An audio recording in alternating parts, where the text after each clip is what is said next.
ये देखिए दोस्तों, एक कितना प्यार दिखा रही है। समझ में नहीं आ रही है। तो हेलो दोस्तों, लोग कैसे हैं? बाय बाय, नमस्कार। और अभी 7 बज चुके हैं और हम खाना वाना बनाने की तैयारी कर रहे हैं अभी। और लल्ली से अभी मस्ती कर रही हूँ मैं। और आप लोग हमारे वीडियो देख रहे हैं, आप लोग पूरा देखिएगा, लाइक कीजिएगा, शेयर कीजिएगा, कमेंट अच्छे अच्छे कमेंट कीजिएगा आप लोग।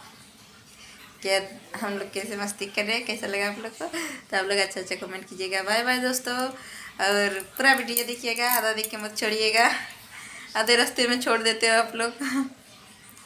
मत छोड़िएगा। मेरी लल्ली बेचारी देखिए क्या क्या करती है। अभी तबीयत थोड़ा ख़राब है, इसके लिए तबीयत सही हो जाएगी तो ये भी वीडियो बनाएगी ना लल्ला, है ना? नहीं